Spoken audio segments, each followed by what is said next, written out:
আল্লাহ পাক তাই বলছে, শোনো, আল্লাযী খালাকাল মাউতা ওয়াল হায়াতা লিয়াবলুয়াকুম আইয়ুকুম আহসানু আমালা ওয়া হুয়াল আজিজুল গফুর। যিনি আল্লাহ মৃত্যু এবং জীবন, হায়াত এবং মউত, এই দুটিকে এই জন্য সৃষ্টি করেছে, ভালো কাজের মধ্যে তোমরা কে কতটা বেশি এগিয়ে থাকো এটা আমি আল্লাহ পরীক্ষা করব। হাসরের ময়দানে টুপি দাড়ি পাঞ্জাবি 3 বার হজ করেছে, 2 বার উমরা করেছে, 14 বার আজমিরে গেছে, ফুরফুরার পীর সাহেবের মুরিদ, জামাত থেকে ঘুরে এসেছে, দেওবন্দি থেকে দেওবন্দের অনুসারী, এসব থেকে কখনো বিচার হবে না। যার নামাজ থাকবে, রোজা থাকবে, সৎ চরিত্র থাকবে, মনের মধ্যে কাউকে দেখে কখনো হিংসা করবে না, হিংসা মুক্ত অন্তর যদি তৈরি করতে পারো, তোমার মধ্যে যদি অহংকার না থাকে, কোন মানুষের যদি সমালোচনা যদি তুমি না করো, মানুষের ভুলকে তুমি যদি ক্ষমা করতে শেখো, আল্লাহ তোমাকে ক্ষমা করে দেবে। এই সূরার ফজিলত কি? সূরা মুলকের ফজিলত হলো, যদি কোনো বান্দা নামাজ ইশার পরে বা রাতে ঘুমানোর আগে রাতে সূরা মুলক তেলাওয়াত করে ঘুমায়, ওই ব্যক্তির কবরের আযাব থেকে আল্লাহ তাআলা সম্পূর্ণ নিরাপদ রেখে দেবেন। কিছু মানুষের ধারণা বাপ মরে গেছে, মিলাদ দিলে বাপের কবরের আযাব বন্ধ হয়ে যাবে। কিছু মানুষ মনে করে বাপ মরে গেছে, 3 দিন 10 দিন 40 দিন খানা করে দিলে বাপের কবর আযাব বন্ধ হয়ে যাবে। আপনার ছেলে আপনার জন্য দান করবে কিনা, আপনার আওলাদরা আপনার জন্য দান করবে কিনা, সদকা করবে কিনা, পাড়া প্রতিবেশী আপনার জন্য কি করবে, এটা কখনো ভাববেন না। বরং আপনার ইন্তেকালের পরে আপনি কিছু আগে কাজ করে যেতে পারলেন, যে কাজটার দ্বারা কবরের আযাব হবে না, সেইটা নিয়ে ভাববেন। কথা বোঝা যাচ্ছে? সারা বছর পড়েনি, এই উচ্চ মাধ্যমিক পরীক্ষা শুরু হয়েছে, তাই তো? কালকে আমার বর্ধমান প্রোগ্রাম ছিল, ওরা বললো হুজুর আসবেন না, কমিটি পারমিশন দেয়নি। কেন ভাই? বললে পরীক্ষা। আমি আসার সময় আপনাদের ওই ব্রিজের অনেক আগে, 3-4 কিলোমিটার আগে এত বড় একটা মেলা হচ্ছে, ওই তালপুকুরটা পার হয়ে, কি জায়গাটার নাম? কুমোরপুর। তো ওখানে কোনো পরীক্ষা হয় না, পড়াশোনা তো গোল্লায় চলে গেছে। মনে রাখবেন, কেউ যদি পড়াশোনা না করে, সে যদি মনে করে যে পরীক্ষা ক্ষেত্রে বা হলে গিয়ে আশেপাশে টুকলি 2-4টে পকেট থেকে বার করে নেব, আর বন্ধু বান্ধব 2-4 জন জানা সাথী থাকবে, ওদের দিয়ে হেল্প করে আমি লিখে পাস করে নেব, সারা বছর পড়বো না, সারা বছর বই খুলবো না, সিলেবাস কমপ্লিট করব না, এটা কি পাগল নাকি ভালো মানুষ? পিওর পাগল, ফাউল ছেলে, পুরো আনপড় লোক। এর মতো বোকা পৃথিবীতে নাই, যে নিজে পড়লো না, সিলেবাস কমপ্লিট করলো না, আর বন্ধুরা ওর সাহায্য করবে, একটু দুটো বলে দেবে, টুকলি করে নিয়ে যাবে। আজ আমাদের মুসলমানদের অবস্থা এরকম হচ্ছে না তো? নামাজের সময় আল্লাহু আকবার, আল্লাহু আকবার, আজান শুনতে পাচ্ছে না, পায় না, কিন্তু মসজিদে যাওয়ার মানসিকতা নাই, সুদ খাচ্ছে। আপনাদের এলাকায় কোনো সুদ নাই, আমাদের বারাইপুরের কথা বলছি ভাই, ঘুষ খাচ্ছে না। এখানে আছে বললে আমরা ছাড়বে? আমি আজ বলতে যাবো, আমি কি অত বোকামি করবো না? কি বুঝলেন? লিজেন্ডরা বুঝবে, ইমাম সাহেব হতে গেলে একটু লিজেন্ড হতে হয়, তবে ইমামতি টিকবে, বুঝলেন?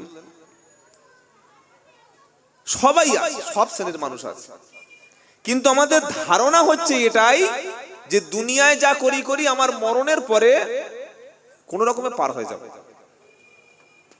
তবে একটাই সূরা আপনি যদি তেলাওয়াত করেন, কবর আযাব থেকে আল্লাহ মুক্তি দেবে। জোরে বলুন সুবহানাল্লাহ। সূরাটার নাম কি? সূরাতুল মুলক। এটা মুখস্থ করে নেবেন। যদি সম্ভব না হয়, অন্তত কোরআন শরীফ দেখে রাত্রে বেলা তেলাওয়াত করতে করতে বা তেলাওয়াত করে কোরআন শরীফ রেখে দিয়ে ঘুমাবেন, ইনশাআল্লাহ। বলেন আলোচনা শুরুর পূর্বে আমার সঙ্গে সকলে আউযুবিল্লাহ পড়ুন। কেন বলুন তো? শয়তান চায় না যে মানুষ কোরআন শুনুক। আল্লাহ পাক বলছেন ফাইদা ক্বরাআতাল কুরআনা ফাসতাইদ বিল্লাহি মিনাশ শাইতানির রাজিম। যখন তোমরা কোরআন তেলাওয়াত করবে, শয়তানের হাত থেকে বাঁচার জন্য আমার কাছে আশ্রয় প্রার্থনা করবে। পৃথিবীতে কোনো ইবাদত, কোনো আমলের জন্য আউযুবিল্লাহ লাগে না। খাওয়ার আগে কি আউযুবিল্লাহি মিনাশ শাইতানির রাজিম, বিসমিল্লাহি ওয়া আলা বারাকাতিল্লাহ, তাই তো নাকি? এ বাবা, তাই তো? প্রথমে কি খাওয়ার শুরুতে বিসমিল্লাহ। কাউকে সালাম দেবেন, আউযু বিল্লাহি মিনাশ শাইতানির রাজিম, বিসমিল্লাহির রহমানির রহিম, আসসালামু আলাইকুম, তাই তো? সালামের আগে বিসমিল্লাহ আউযু বিল্লাহ আছে? নাই। বিছানায় ঘুমাতে যাবেন, আউযু বিল্লাহি মিনাশ শাইতানির রাজিম, আল্লাহুম্মা বিইসমিকা আমুতু ওয়া আহইয়া, আছে? আচ্ছা, নামাজ শুরু করবেন, সেখানে কি আউযুবিল্লাহ আছে? ভালো করে বক্তব্য শুনবেন। চা চা করে বলে চলে গেল, কিছু বুঝতে পারলো না, কোনো লাভ নেই। সে বক্তা আছে আলাদা। নামাজ শুরু হবে যে শব্দ দিয়ে, আল্লাহু আকবার, নিয়ত হবে এখানে। নিয়ত কোথায় হবে বলেন? অন্তরে। আল্লাহু আকবার দিয়ে নামাজ শুরু হলো। এবার বান্দা পড়ল সুবহানাকা আল্লাহুম্মা ওয়া বিহামদিকা ওয়া তাবারাকা ইসমুকা ওয়া তাআলা জাদ্দুকা ওয়া লা ইলাহা গায়রুক। এইবার বলতে হবে কি? আউযু বিল্লাহি মিনাশ শাইতানির রাজিম, বিসমিল্লাহির রহমানির রহিম, আলহামদু। আচ্ছা, এগুলো মুখস্থ নাই আপনাদের? একটু বলেন না ভাই আমাদের সাথে। আমাদের এই বাংলার শ্রোতাদের সঙ্গে বক্তব্য করা খুব ভারী কষ্টের ব্যাপার। আপনি আসাম, ত্রিপুরা যাবেন, মালদা, দিনাজপুর, মুর্শিদাবাদ যাবেন, আপনার কথা তারা, আপনি যতটুকু বলবেন তারাও বলবে। এটা বললে কি হয়, কিছু শেখা যায়। তো আউযুবিল্লাহ আমার সঙ্গে। নামাজ শুরু যখন সূরা ফাতিহা শুরু হচ্ছে, সেই সময় আউযুবিল্লাহ বিসমিল্লাহ কি বলছেন বলেন? আল্লাহু আকবার বলার আগে আউযুবিল্লাহ আছে নাকি? নাই। কেন? যতক্ষণ কোরআন পড়া হচ্ছে না ততক্ষণ আউযুবিল্লাহ পড়ার দরকার নাই। শয়তান মানুষকে কখন বাধা দেয়? যখন সে কোরআনের কাছাকাছি হয়। আজও এক শ্রেণীর মানুষ বলছে, কোরআন শিখবি না, কোরআন শেখার দরকার নাই, আমি তো ইমাম সাহেব আছি, 2 খতম মরে গেলে পড়ে দেবো, 3 খতম পড়ে দেবো।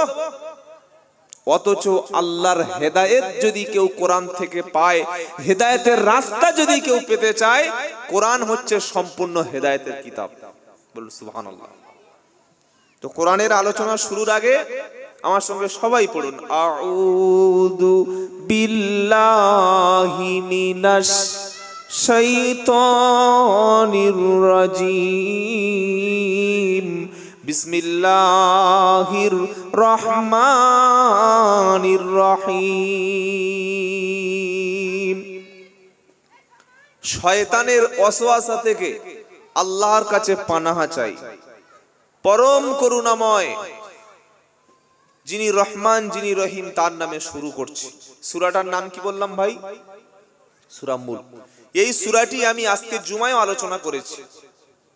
আমি জুমায় যেখানে নামাজ পড়াই, সূরার মধ্যে 30টা বাক্য।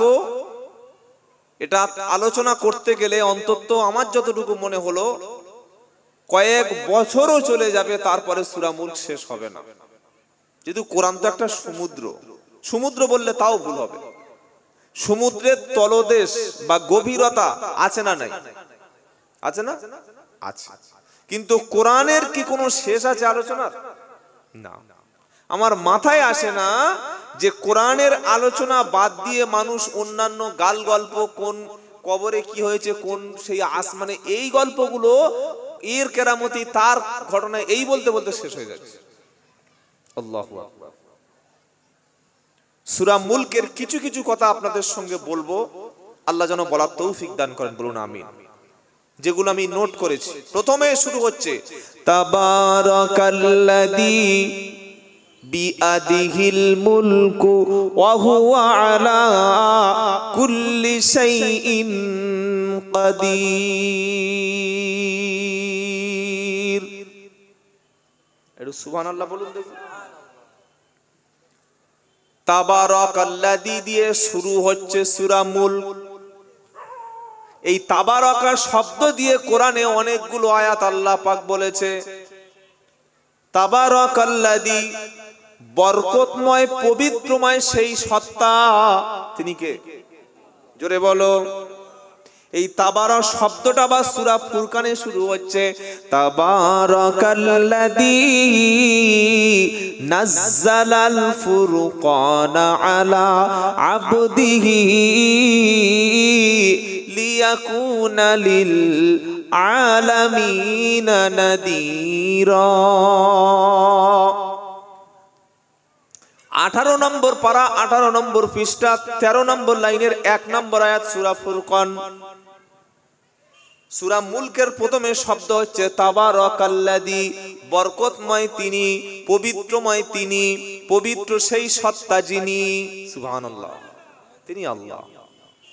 আর সূরা ফুরকানে কি বলছেন? একই কথা, তাবারাকাল্লাযী নাজ্জালাল ফুরকানা আলা আবদিহি লিয়াকুনা লিল আলামিনা নাযীরা।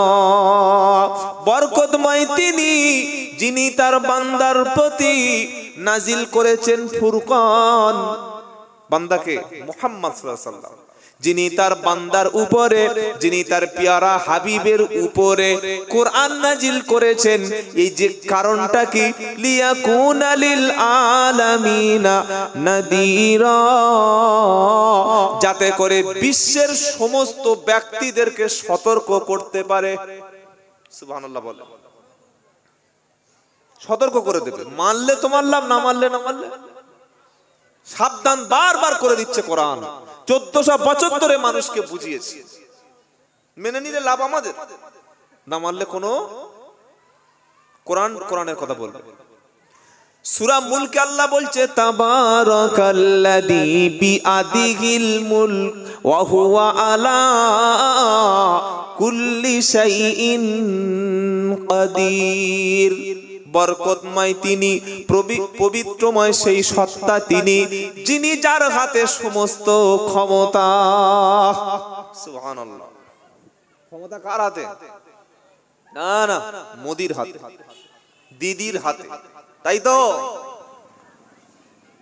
যে মানুষ রাজনীতি করে, আমি কারোর পক্ষে কারো বিপক্ষে নই, প্রত্যেকে মনে করে ক্ষমতায় যদি একবার এসে যায়, এ ক্ষমতা থেকে কেউ নামাতে পারবে না। মনে করে না?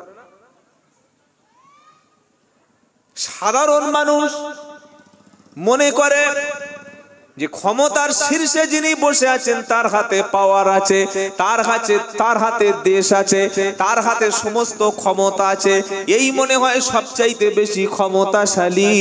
অথচ আল্লাহ পাক বলছে এটা তো দুনিয়ার ক্ষমতা, আসল ক্ষমতা কার হাতে? কার হাতে? আল্লাহর হাতে। তিনি সমস্ত সবকিছু কন্ট্রোল করেন, তিনি সবকিছুকে নিয়ন্ত্রণ করেন। তার ক্ষমতার বাইরে কোনো ক্ষমতা। গরিবকে ধনী করতে পারেন তিনি, ধনীকে রাস্তার ভিখারি বানিয়ে দিতে পারেন। পারেন না? পারেন না? সম্মানিত ব্যক্তিকে ঘরের মধ্যে বসিয়ে অপমানিত করতে পারেন যিনি, আবার রাস্তার কোনো অজানা অচেনা ব্যক্তিকে সম্মানের শীর্ষ আসনে বসিয়ে দিতে পারেন তিনি। তার নাম হলো আল্লাহ। তার নাম কি? আল্লাহ। সমস্ত ক্ষমতা তার হাতে। তিনি বিশ্ব নিয়ন্ত্রণ কর্তা। আজ থেকে 100 বছর আগে মোদি ছিল না, মমতা ছিল না, 100 বছর পরে এদের খুঁজে পাওয়া যাবে না। রেজ্জাক মোল্লা বলে একটা নেতা ছিল, শুনেছেন ভাঙড়ে? শোনেন নাই? শওকত মোল্লা তো এখন বেঁচে আছে। আমাদের এইসব ইমাম সাহেব হয়তো অতটা ছিলেন না, কিন্তু বয়স্ক লোক ছিলেন। 7 বার এমএলএ হয়েছে, 7 বার, কোনোদিন হারেনি। 6 বার সিপিএম থেকে, একবারই লাস্ট তৃণমূল থেকে। কিরকম মাল বুঝতে পারছেন? একটা হাঁকে 100 ছেলে বন্দুক নিয়ে বার হবে, কথা বললে খ্যাট খ্যাট খ্যাট, ব্যাস চলে যাও, জাহান্নামে চলে যাও। তার নাম রেজ্জাক মোল্লা, ভাঙড়ের বাড়ি। পৃথিবীর সবচাইতে শান্তির জায়গা ভাঙড়। কি বলছি?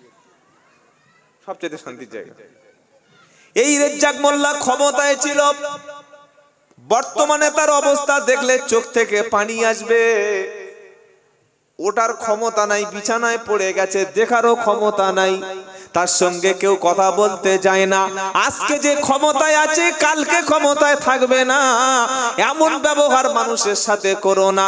আসল ক্ষমতা তো তার হাতে। ক্ষমতা যেদিন কেড়ে নেবে, সেদিন কিন্তু আফসোস করা ছাড়া উপায় থাকবে না। নমরুদ ক্ষমতায় গিয়েছিল, 400 বছর নমরুদ বেঁচে ছিল। মরণের সময় নমরুদের মরণটা রাজপ্রাসাদে হলো না, নমরুদের মরণটা দুর্বল একটা খোঁড়া মশা নমরুদের মাথায় ব্রেনে ঢুকে গেল নাক দিয়ে। মশাটা ভিতরে গিয়ে তাকে আল্লাহ বাঁচিয়ে রাখলো। মাথা সব সময় দেয়ালের গায়ে মারতো, জুতা পেটা করত, ছোট রকম তক্তা নিয়ে তার খেদমত যারা করতো মাথায় মারতো। মারতে মারতে মারতে মারতে জুতা খেয়ে পৃথিবী থেকে নমরুদ চলে গেল, ফেরাউনও চলে গেল। আজকে যারা ফিলিস্তিনে মুসলমানদের অত্যাচার করছে, আজকে যারা বাইতুল মুকাদ্দাসকে ছিনিয়ে নিয়েছে, গায়ের জোরে রাম মন্দির বানিয়েছে, এটা কিন্তু হাইকোর্টের রায় দিয়েছে, সুপ্রিম কোর্ট রায় দিয়েছে, প্রমাণ করতে পারে নাই যে এখানে কোনো মন্দির ছিল। অসংখ্য হিন্দু ভাই বলেছে তারা জোর করে করেছে, আমরা ছেড়ে দিয়েছি আল্লাহর উপরে, ঠিক আছে এটা তোমরা করো, কোনো অসুবিধা নাই। কিন্তু বিচার সেদিন হবে, বিচারের আসনে যেদিন আল্লাহ বসবে।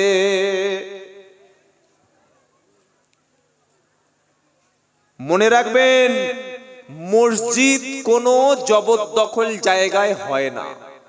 আপনি একটা মসজিদ দেখান যে জোর করে দখল করে, জায়গার দলিল নাই, পর্চা নাই, জায়গা দখল করে মসজিদ করেছে আছে কোনোদিন? আর যদি বা কেউ করে, সে মসজিদে নামাজ হবে না। যদি কেউ করে ফেলে ভুল করে, সে মসজিদে নামাজ হবে না। পরের জায়গায় মাজার হতে পারে, মাদ্রাসা হয়তো হতে পারে, কিন্তু মসজিদ হবে না। আমরা মুসলমানরা কখনো জোর করে, জুলুম করে, কোনদিন রেল স্টেশনের পাশে কোনো বটগাছ দেখা পেলে, কোনো ঢালাই রাস্তার পাশে, সরকারি জায়গায় জীবনে কখনো মসজিদ করি না। কেন? ইসলাম সেটা পারমিশন দেয় না। যতক্ষণ কোনো ব্যক্তি কোনো জায়গা আল্লাহর জন্য অক্ফ না করে দেবে, আল্লাহর জন্য লিল্লাহিয়াত না করে দেবে, ততক্ষণ সেখানে নামাজ শর্ত না। আল্লাহ পাক বলছে, শোনো, তাবারাকাল্লাযী বিয়াদিহিল মুলকু ওয়া হুয়া আলা কুল্লি শাইইন কাদির। সমস্ত ক্ষমতা তো তার হাতে। যিনি বিশ্ব নিয়ন্ত্রণ করেন, কে নিয়ন্ত্রণ করেন? পানি বর্ষণ কে করে? আল্লাহ। আসমান থেকে পানি কেমন বর্ষণ হবে? আল্লাযী জাআলা লাকুমুল আরদা ফিরাশাও ওয়াস সামাআ বিনাআও ওয়া আনজালা মিনাস সামাই মাআন ফাআখরাজা বিহি মিনাস সামারাতি রিজকাল লাকুম ফালা তাজআলু লিল্লাহি আনদাদা ওয়া আনতুম তা'লামুন। প্রথম পারা সূরা বাকারা আল্লাহ বলছেন, আল্লাযী জাআলা লাকুমুল আরদা ফিরাশা, যিনি তোমাদের জন্য জমিনকে বানিয়েছে বিছানা, আসমানকে বানিয়েছে ছাদ, আর আসমান থেকে বৃষ্টি তিনি বর্ষণ করেন। বৃষ্টি বর্ষণ হয়ে যাওয়ার পর বিভিন্ন শাক সবজি পটল বলুন, উচ্ছে বলুন, বেগুন বলুন, ধান চাষ, চা চাষ, সবজি চাষ, ফুলকপি, বাঁধাকপি, নানান রকমের সবজিগুলি চাষ যখন হলো, আমি বিভিন্ন রকমের ফসল জমিন থেকে উদ্গত করি। সুতরাং ফালা তাজআলু লিল্লাহি আন্দাদাও ও আনতুম তাআলামুন, ওই আল্লাহর সঙ্গে অন্য কারোর যেন শরীক করো না। ক্ষমতার উৎস তাহলে কে? আল্লাহ। পৃথিবীতে নেতা বলেন, মন্ত্রী বলেন, এমপি এমএলএ যা কিছু দেখতে পান, 5 বছর থেকে 10 বছর ক্ষমতায় থাকে, এর বেশি থাকা সম্ভব না। আল্লাহ পাক বলছে আমি ছিলাম, আছি এবং ভবিষ্যতে। আল্লাহর মেয়াদ কত? 2030-এ এটা ভোট হবে তো। যারা আল্লাহু আকবার বলে ভোট দিল, আল্লাহ ক্ষমতায় জিতে গেল, আরেকবার 5 বছরের জন্য পাকা হলো। আল্লাহর বিপক্ষে অনেক লোক ভোট দিল, আল্লাহকে মানি না, ক্ষমতা থেকে চলে যাবে, নাউজুবিল্লাহ, যাবে। পৃথিবীর সব মানুষ যদি আল্লাহ আল্লাহ করে জিকির করে, সব মানুষ যদি ওলি হয়ে যায়, সব মানুষ যদি নামাজি হয়ে যায়, আল্লাহর ক্ষমতা পাকা হবে না। আর আল্লাহর বিরুদ্ধে পৃথিবীর সব ব্যক্তি যদি চলে যায়, আল্লাহকে ক্ষমতা থেকে কেউ নামাতে পারবে না। আন্নাল কুওয়াতা লিল্লাহি জামিয়া। আল্লাহ পাক বলছে বান্দা, ক্ষমতার উৎস হলাম আমি আল্লাহ। জোরে বলুন সুবহানাল্লাহ। 5 বছরের নেতা হয়েছো ভাই, কাজ করো জনগণের, মানুষের চাকরি দাও। কে হিন্দু কে মুসলমান দেখো না, যার ঘর এসছে ঘরটা দিয়ে দাও, যার পায়খানা এসছে পায়খানাটা দিয়ে দাও। রেশনের ডিলার হয়ে কখনো যেন চাল চুরি করো না। এখন চাল চুরি বন্ধ, বন্ধ না কেন বলুন তো? দুয়ারে দুয়ারে কি? দুয়ারে রেশন, দেখি ঘরে ঢুকে মাল দিচ্ছে। বাহ, বাঁচা গেল। কত রেশন ডিলার হজ করেছে চাল চুরি করে, নাম বললে ফুরাবে না। এটা আসল হাজি না, এটা চাল চোর হাজি। কি হাজি বলো? কেউ যেটা দেখে না সেটা দেখে কে? ইন্নাস সামআ ওয়াল বাসারা ওয়াল ফুআদা কুল্লু উলাইকা কানা আনহু মাসউলা। 15 পারা 4 নম্বর পৃষ্ঠা 8 নম্বর লাইনে সূরা বানী ইসরাঈলের মধ্যে মিডল পয়েন্টে অংশ আয়াতটা আছে। আল্লাহ পাক বলছে নিশ্চয়ই কান দিয়ে যেটা শুনেন শুনছো, চোখ দিয়ে যেটা তোমরা দেখছো, আর তোমাদের অন্তঃকরণের মধ্যে মনের মধ্যে যেটা আছে, সবকিছু সম্পর্কে আল্লাহর কাছে জিজ্ঞাসা করা হবে। কথা মনে থাকবে ইনশাআল্লাহ।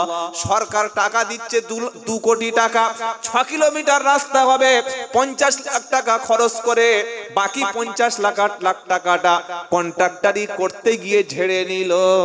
কেউ দেখতে পেল না, দেখতে পেল কে? জোরে বলো। সুখ পাবে না, শান্তি পাবে না। তাই আল্লাহ বলছে ক্ষমতারও বড়াই যেন কখনো করো না। কথা মনে থাকবে ইনশাআল্লাহ। তাবারাকাল্লাযী বিয়াদিহিল মুলক, সমস্ত ক্ষমতা তার হাতে, কারোর হাতে ক্ষমতা নাই। আজ আছে কাল নাই, থাকবে না, কোনো গ্যারান্টি নাই। কি বলছেন আপনারা? তিনি হলেন আল্লাহ। তিনি কে? আল্লাহ। এই সূরার দ্বিতীয় অংশে এবার আল্লাহ কি বলছে? আল্লাযী খালাকাল মাউতা ওয়াল হায়াতা লিয়াবলুয়াকুম আইয়ুকুম আহসানু আমালা। ক্ষমতার কথা হয়ে গেল। সমস্ত ক্ষমতার উৎস আল্লাহ। আসমান থেকে বৃষ্টি বর্ষণ করেন, জোরে বলেন কে? আল্লাহ।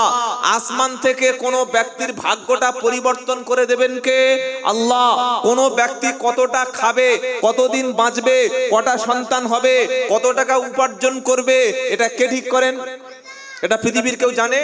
ইন্নাল্লাহা ইনদাহু ইলমুস সাআ ওয়া নুনাজ্জিলুল গায়স ওয়া ইয়ালামু মা ফিল আরহামি ওয়া মা তাদরি নাফসুম মাযা তাকসিবু গাদা ওয়া মা তাদরি নাফসুম বিআই আরদিন তামুত।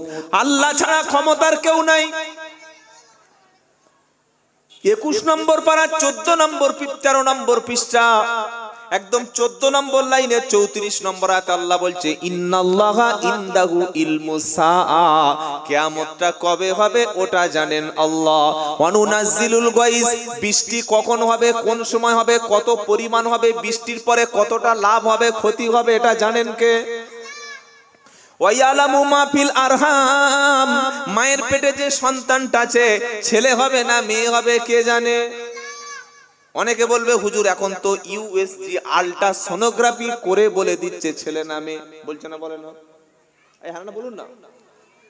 ওটা কতদিন পর বলতে পারে? যেদিন স্বামী তার স্ত্রীর সঙ্গে মেলামেশা করলো, পরের মাসে যখন স্ত্রীর টেস্ট করে দেখতে পাওয়া গেল প্রেগন্যান্সি, তখন কোনো বিজ্ঞান বলতে পারবে না ছেলে হবে না মেয়ে হবে। করবে 3 থেকে 4 মাস যাবে, নির্দিষ্ট একটা সময় হবে, সেই সময় বলতে পারে ছেলে না মেয়ে। ও ডাক্তার হবে না মাস্টার হবে, চোর হবে না চিটিংবাজ হবে, পার্টির নেতা হবে নাকি গাঁজাখোর হবে, ইমাম সাহেব হবে কিনা ডাকাত হবে, প্রধানমন্ত্রী হবে কিনা অন্য কিছু সমাজ বিরোধী হবে, পেটে থাকা অবস্থায় ইউএসজি করে কখনো বলা সম্ভব? জোরে বলো। ওয়ামা তাদরি নাফসুম মাদা তাকসিবু গাদা, আল্লাহ পাক বলছে আগামীকাল তুমি কি উপার্জন করবে, কত খাবার খাবে, কি উপার্জন তোমার দ্বারাই হবে পৃথিবীর কোনো ব্যক্তি জানে না। ওয়ামা তাদরি নাফসুম বিআই আরদিন তামুত, তোমার মৃত্যুটা কোন জায়গায় হবে, কোন স্থানে তুমি মরবে এটা পৃথিবীর কোনো ব্যক্তি বলতে পারে না। আর কোনো মানুষ যদি জানতো কোথায় মরবে জীবনে সেখানে যাবে না। যাবে নাকি? কেউ যদি জানে যে হাসনাবাদ ব্রিজে ওটার মুখেই বড় গাড়ি এসে ঝেড়ে দেবে, মরে গেলে করতে পারবে? মরবো ঘরে মরবো, কোন যাবো না। কি বলছেন বলেন? তার নাম আল্লাহ, সমস্ত ক্ষমতা তার হাতে। কোন কবরওয়ালা আল্লাহর ওলিদের আমরা সম্মান করি, হাক্কানি পীরদের আমরা সম্মান করি, কিন্তু কবর থেকে কেউ সন্তান দিতে পারে, কবর থেকে কেউ ভাগ্য বদলে দিতে পারে, কবর থেকে আমার ছেলের পরীক্ষায় পাশ করিয়ে দিতে পারে, কবর থেকে তিনি আমার কপালটা পাল্টে দিতে পারে, এইটা পৃথিবীর কোনো ব্যক্তির দ্বারা সম্ভব? হাসতে বললেন কেন? এটা করেন কে? আল্লাহ। ক্ষমতা তার হাতে, তার হাতে। সূরা মুলকের 2য় আয়াতে আল্লাহ বলছেন আল্লাযী খলাকাল মাউতা, যিনি সৃষ্টি করেছেন মাউত, ওয়াল হায়াতা জীবন, লিয়াবলুয়াকুম আইয়ুকুম আহসানু আমালা, ভালো কাজের মধ্যে কে কত বেশি তোমরা করতে পারো আমি আল্লাহ তোমাদের পরীক্ষা করে দেখব। এজন্য দুনিয়াতে তোমাদের মরণ আর জীবন দিয়েছি।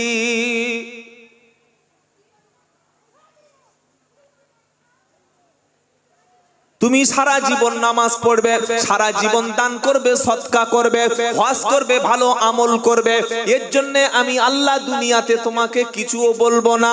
আবার সারা জীবন মদ খাবে, সারা জীবন সুদ খাবে, ধর্ষণ করবে, যেমন খুশি তেমন সাজবে, যেমন খুশি তেমন চলবে, এর জন্য আমি আল্লাহ দুনিয়াতে কোনো কিছু বলবো? যদি মদ খেলে আল্লাহ সঙ্গে সঙ্গে শাস্তি দিত, মদের দোকানদারের আগে হার্ট অ্যাটাকে মৃত্যু হতো। কি বলছেন? জেনা করলে যদি শাস্তি হতো সঙ্গে সঙ্গে হাতে নাতে, তাহলে প্রতিটা খানায় একটাও, জোরে বলো, চলতো না। সময় দেবে নির্দিষ্ট সময় পর্যন্ত, আমি আল্লাহ দেখবো তুমি ফিরে আসো কিনা, তোমাকে বারবার সাবধান করব, রেড সিগন্যাল দিয়ে দেব, আমি তোমাকে মেসেজ পাঠাবো। মেসেজ মানে ফোনে মেসেজ আসবে না? কি ফোনে মেসেজ আসবে? এই চুরি করছিস কেন, এই মদ খাচ্ছিস কেন, আল্লাহ মেসেজ দেবে নাকি? তোমার চলনে বলনে কথা বলতে বলতে বিভিন্ন বিপদ দিয়ে ফিরিয়ে আনবে। এই বান্দা ফিরে আয়, এখনো তুই কি সাবধান হবি না? আমি আল্লাহ মৃত্যু পর্যন্ত তোমার সুযোগ দেব, আমি দেখব ভালো কাজের মধ্যে কে কত বেশি ভালো কাজ করতে পারো। আমি কখনো টুপি দেখে বিচার করব না। 1.5 ফুট টুপি যদি বেরিলিদের মতো মাথায় পরি, ওদেরকে আমি বিচার হবে না। দাড়ি দেখে বিচার হলে রবীন্দ্রনাথ ঠাকুর জান্নাতুল ফেরদাউসে যেত। কি বলছেন বলেন? পাগড়ি দেখে কখনো বিচার হবে না, পা পর্যন্ত পাঞ্জাবি দেখে কখনো বিচার হবে না। বিচার হবে তোমার অন্তর দেখে। ইয়াউমালা ইয়ানফাউ মালু ওয়ালা বানুন, ইল্লা মান আতাল্লাহা বিকলবিন সালিম। কিয়ামতের দিন মাল এবং সম্পদ, টাকা থাকলে দুনিয়াতে সম্মান পাওয়া যায়, টাকা থাকলে দুনিয়ায় মর্যাদা পাওয়া যায়, টাকা থাকলে সবাই তাকে স্যালুট করে। সবচাইতে পয়সাওয়ালা ব্যক্তি ভুল কথা বললেও জনগণ বুঝতে পারছে ভুল, তারপরে দুটো পয়সা আর চার হালুয়া রুটির জন্য বলছে হ্যাঁ বাবু ঠিক বলে, হ্যাঁ বাবু ঠিক বলে। হয় না হয় না? যে মিথ্যা কথা বলছে হ্যাঁ ঠিক বলে ঠিক বলে। কেন? ও দুটো পয়সা আছে তাই। আল্লাহ বলছে এই পয়সা তো কিয়ামতে কাজে লাগবে না। ইয়াউমা লা ইয়ানফাউ মালু ওয়ালা বানুন, মাল কিয়ামতের দিন কাজে লাগবে না। এই জলসাটা হয়েছে পয়সা খরচ করে না, বিনা পয়সায়। জেনে বলেন, কাল সকালে একটা লোক বলছে ভাই এর চাইতে বড় আমি জলসা দেব, ও প্রয়োজনে 30 লাখ টাকা খরচ করব। বড় জলসা হবে না? হবে না? এতে বড় জলসা হবে না? পীর সাহেব, মুফতি সাহেব, ফকির সাহেব, আমির সাহেব, যত রকমের সাহেব, তখন দেখবেন গ্যারেজ হয়ে গেছে, বড় বড় বড় বড় মাল চলে আসবে। আর এখানে কটা গরু পড়েছে আল্লাহ জানে, আরো 40টা গরু চলে ফেলে দেবে। যাবে না? যাবে না? সম্ভব হবে। কিন্তু আল্লাহ পাক বলছে মাল দিয়ে দুনিয়া তুমি জয় করতে পারো, মাল খরচ করে মানুষের মন জয় করতে পারো। কিয়ামতের দিন মাল দিয়ে তোমাকে জান্নাত পাওয়া যাবে না। মাল খরচ করতে যদি আল্লাহ রাস্তায় পারো, অন্তরটা যদি সাফ করতে পারো, বিশুদ্ধ অন্তর নিয়ে তুমি বান্দা যখন আমার কাছে আসবে, যে অন্তরে কোনো হিংসা নাই। একজন হাত তুলে বলুন যে আমার কোনো হিংসা নাই, বলুন। ও আমিও বলতে পারবো না, কোন পীর সাহেব বলতে পারবে না। বরং এখন যারা নামধারী পীর তারা হিংসাটা ছড়াচ্ছে বেশি, নামধারী বক্তা তারাই হিংসা ছড়াচ্ছে বেশি। আপনারা কি বলছেন বলেন? স্টেজে উঠলেই গিবত, ও কাফের, ও জাহান্নামী, ও বাতিল ফিরকা। আর তোমরা আমার সাথে যারা আছো আর আমার এই দলটা পুরো জান্নাত। কেন ফিতনা ছড়াচ্ছ ভাই? জলসাটা এখন ফিতনা। বক্তব্যের মজলিস 2 ঘন্টার মধ্যে কে কার বেশি ঘায়েল করতে পারে, তাই তো? ছি ছি ছি ছি। সাদা কালকে একটা ছেলে ফোন করেছে কলকাতা থেকে, বলছে হুজুর আমরা কোন দিকে যাব? কেন? বলছে কিছু বক্তা বলছে এই দলটা ঠিক, কিছু বক্তা বলছে ওই দলটা ঠিক। তাই বললো ভাই আপনি বেগুন কেনেন? বলে হ্যাঁ বেগুন কিনি। তা বেগুন যখন বাজারে কেনেন, কেউ বলছে 20 টাকা কেজি, কেউ বলছে 19 টাকা, কেউ বলছে 18 টাকা, আবার কেউ অন্যজন 20 টাকা বলছে। আপনি বেগুন কেনার সময় কি করেন? বাজারে গিয়ে 20 টাকা বলছে, এ 19 টাকা বলছে, এও 20 টাকা বলছে, সব তো বেগুন, বেগুনই কিনবো না, বাড়ি চলে যাবো। এটা করেন নাকি? করেন? পোকা আছে কিনা, কাঁচা মাল কিনা আপনার বিবেক দিয়ে যাচাই করেন। তো বক্তা বক্তার দিকে বলবে, আরেকজন দল তার দিকে টানবে। আপনার বিবেক বুদ্ধি আছে, জাস্টিফাই করুন, তবে তো কথাটা মেনে নেবেন। হ্যাঁ করে বলে দিলে মেনে নেবেন না। আর আমি সমস্ত যুবকদের খেদমতে বলবো, এই বর্তমান যুগের ছেলেরা সোশ্যাল মিডিয়ার দ্বারা সবচাইতে বড় বিভ্রান্ত হচ্ছে। বেশিরভাগ মানুষ গোমরাহী হচ্ছে।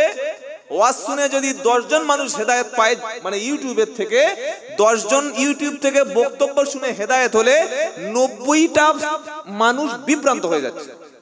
মানে বক্তাদের গুতোগুতির ঠেলায়, ওর শয়তান বলছে, ওর বদমাশ বলছে, ওর কাফের বলছে, তবলিগ ফুরফুরা বলছে, ফুরফুরা তবলিগ জামাতের বলছে, বেরেলি দেও, এই চলছে। চলছে না? চলে না? ফোনে ঢুকতে পারবেন না ইউটিউব।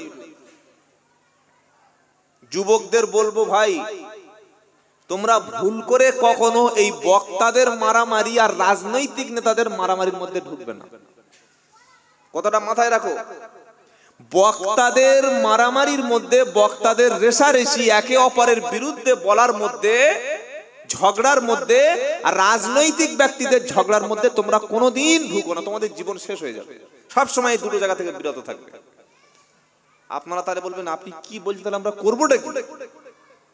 আপনাকে প্রথম অনুরোধ করব, কোরআনটা সহি করে পড়তে শিখুন, নাম্বার 1। নাম্বার 2, প্রত্যেকের অনুরোধ করছি বাড়িতে একটা করে কোরআনের বাংলা অনুবাদ রাখুন। শুনতে পেলেন? আর বিশ্বনবী মুহাম্মদ সাল্লাল্লাহু আলাইহি সাল্লামের একটা জীবনী রাখুন। কোরআনের অনুবাদ পড়ুন, নবী সাল্লাল্লাহু আলাইহি সাল্লামের জীবনী পড়ুন।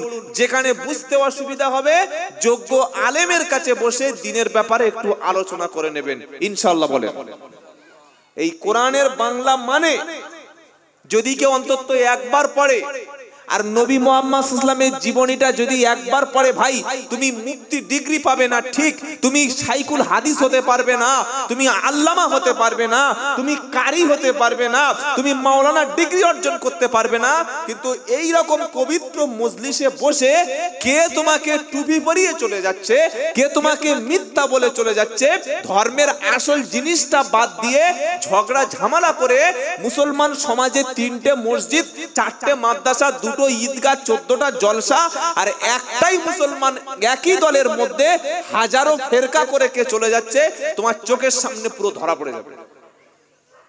আপনাদের অসুবিধা হচ্ছে না তো কথাগুলো? আল্লাহ আমাদের সবাইকে ঐক্য থাকা তৌফিক দান করুন, বলুন আমিন। আল্লাহর কাছে কোনো দল নাই। দুনিয়ায় দেখতে পান দল, তবলিগ, ফুরফুরা, আজানগাছি, কাদরিয়া, চিস্তিয়া, তালতলা, পিয়ারডাঙ্গা, নারকেলডাঙ্গা, দেওবন্দি, হানাফি, সাফি, হাম্বলি, মালিকি, গোল টুপি, লম্বা টুপি, চেলা টুপি, ইয়ানবি, বসে কিয়াম, জামাত, হাজারো দল, কিন্তু আল্লাহর কাছেই একটা দল। কটা দল? সেই দলটার নাম হচ্ছে মুসলমান। সেই দলের অনুসারী কারা? মুসলমান। দলটার নাম হচ্ছে ইসলাম। মনে থাকবে? নবীর সুন্নাতগুলি সাহাবাদের মতো জীবন যাপন তৈরি করুন, আর কারোর কাছে যাওয়ার দরকার নাই, নাজাত পেয়ে যাবে। সুদ খাওয়া ছোট গোনা না বড় গোনা? জোরে বলেন। জেনা করা ছোট গোনা না বড় গোনা? জেনা করা ও বড় গোনা। কি ছোট গোনা? চুরি করা বড় গোনা, মানুষ খুন করা বড় গোনা, তবে মুসলমানকে দেখে হিংসা করা এটা ছোট গোনা। কি এটা? কি হিংসা? কবিরা গোনা। কোন মানুষের গীবত করা, তার দোষগুলি তুলে তুলে তুলে সমাজে হেয় প্রতিপন্ন করা, এটাও নিশ্চয়ই ছোট গোনা। ছোট গোনা? কবিরা গোনা। মুসলমান ভাইয়ের সম্মানহানি করা, মুসলমানের ইজ্জত নষ্ট করা, মুসলমান ব্যক্তির অপমান করা, এটাও কিন্তু কি বাবা? বড় গুনাহ। তাই আজ থেকে সকলে নিয়ত করুন, আল্লাহ পাক বলছে আমার জান্নাতে তারা যাবে।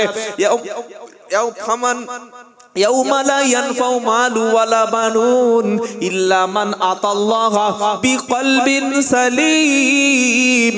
বিশুদ্ধ খাঁটি অন্তর নিয়ে, হিংসা নাই, বিদ্বেষ নাই, অহংকার নাই, রিয়া নাই, কোনো চগলখুরি নাই, শিরক নাই, তার মধ্যে খাঁটি বিশুদ্ধ অন্তর নিয়ে যে ব্যক্তি আমার কাছে আসবে, আমি আল্লাহ তার জন্য জান্নাত উন্মুক্ত করে দেব।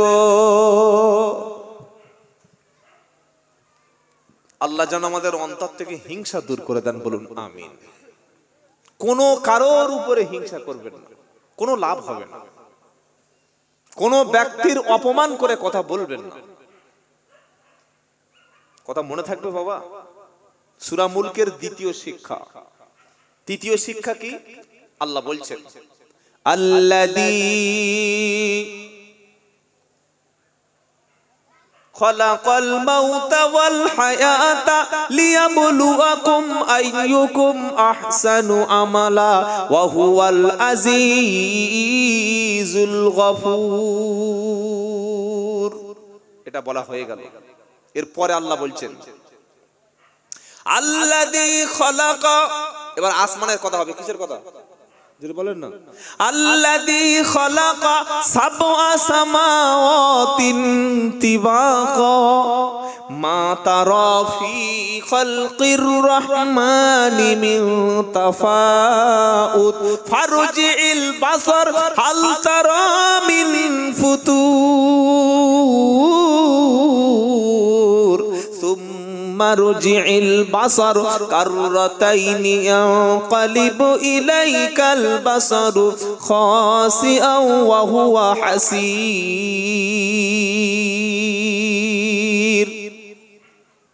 তিনি আল্লাহ যিনি আসমানকে 7টা তবক বানিয়েছেন। সুবহানাল্লাহ। আকাশ কিন্তু একটা না, সপ্তম আকাশ। বিজ্ঞানীরা আকাশের শুরু কোথায় আর শেষ কোথায় আজও পর্যন্ত আবিষ্কার করতে পারেনি। সুবহানাল্লাহ,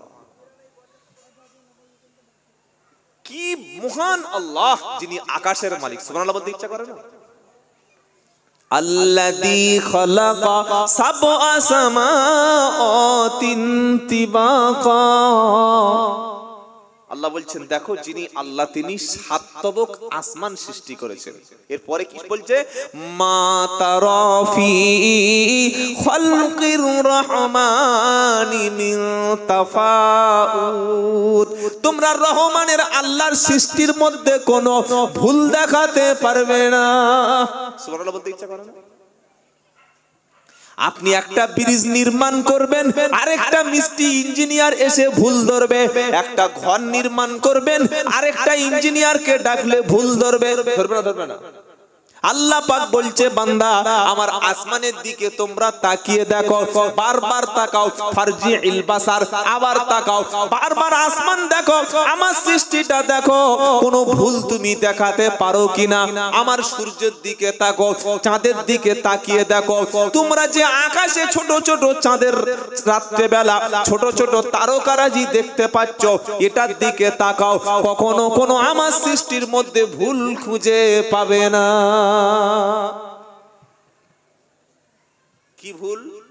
এই যে বৃষ্টিটা আসমান থেকে হয়, যারা প্লেনে সফর করেছেন সুবহানাল্লাহ, প্লেন যখন বৃষ্টির মেঘের স্তরের উপরে উঠে যায়, 34 থেকে 35,000 ফুটে যখন প্লেন যায়, আপনি ভাবতে পারবেন না যে মেঘ হিসাবে যেগুলো আমরা নিচের থেকে দেখি, আল্লাহ সুবহানাহু ওয়া তাআলা মনে হচ্ছে যেন ফেরেশতাদের দিয়ে সাদা তুলো আসমানে মেলে দিয়ে রেখেছে। বলুন না সুবহানাল্লাহ।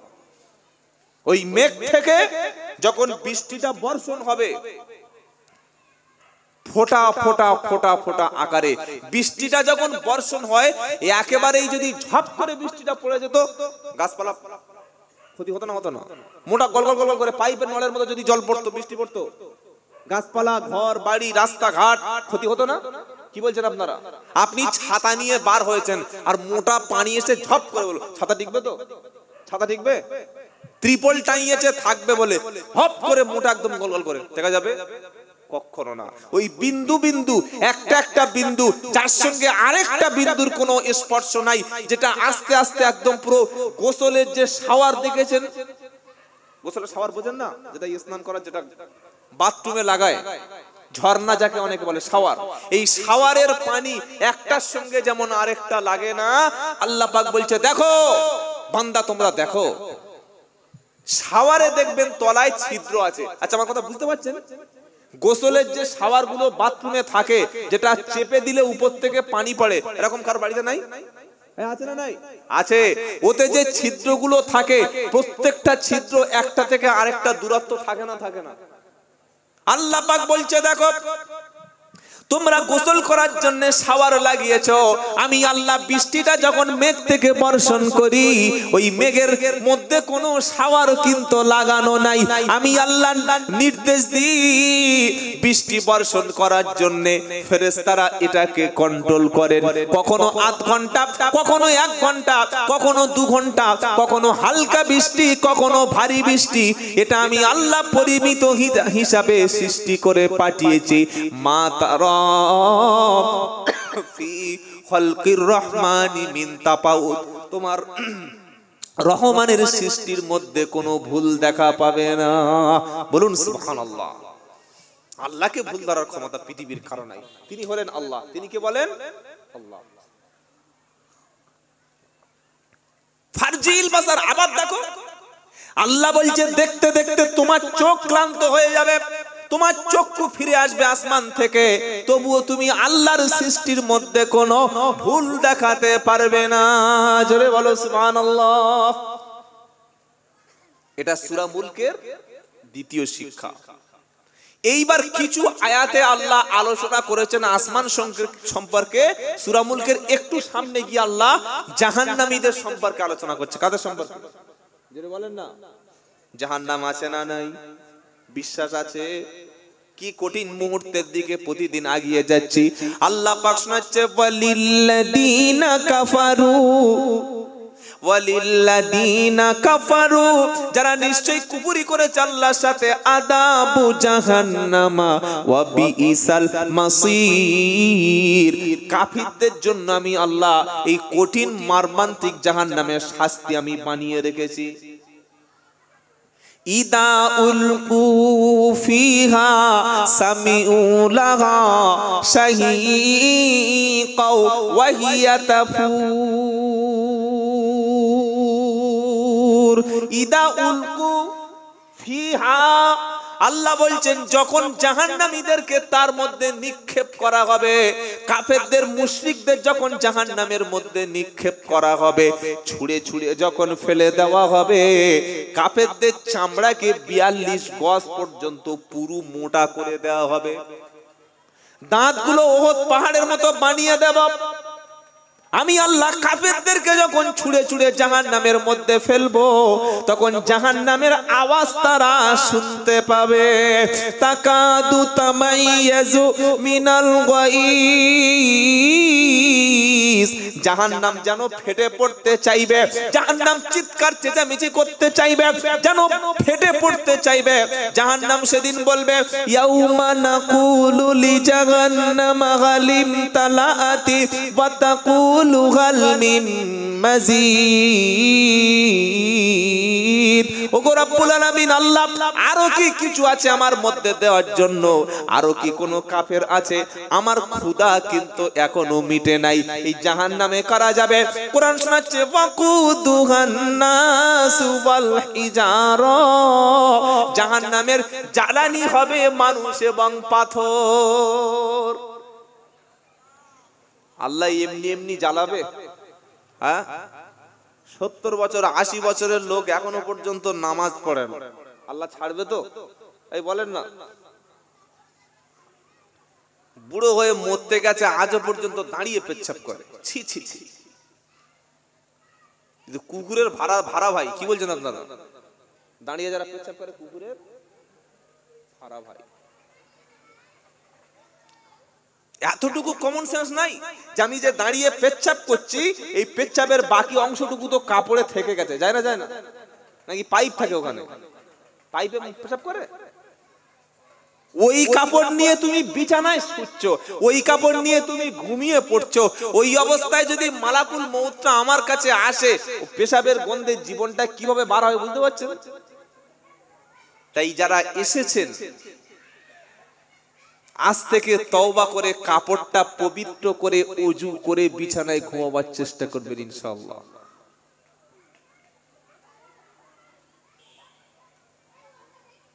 মারাত্মক শাস্তি তাদের জন্য আছে যারা পেশাব করে ঠিকমতো পরিষ্কার হয় না। এই শিক্ষা কলেজের জীবনে আপনাকে দেবে না, ইউনিভার্সিটিতে জীবনে দেবে না, বিশ্ববিদ্যালয়ে জীবনে পেশাব শেখাবে না। আপনার গ্রামে যদি কোনো মক্তব বা মাদ্রাসা থাকে, 6 বছর 7 বছরের বাচ্চাটা আগে প্রথম যে শিক্ষাটা শিখে আসবে, ওটা পাক এবং নাপাকের শিক্ষা।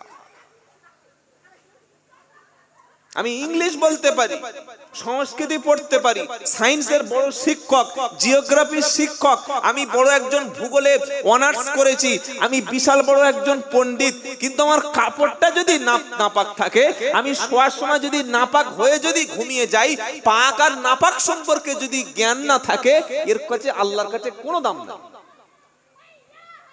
কথা মনে থাকবে ইনশাআল্লাহ। আল্লাহ পাক আর পাক ব্যক্তিদের জন্যই জান্নাত, নাপাকের জন্য জান্নাত নয় ভাই। সেজন্য পাক হয়ে থাকার চেষ্টা করব, বলুন ইনশাআল্লাহ।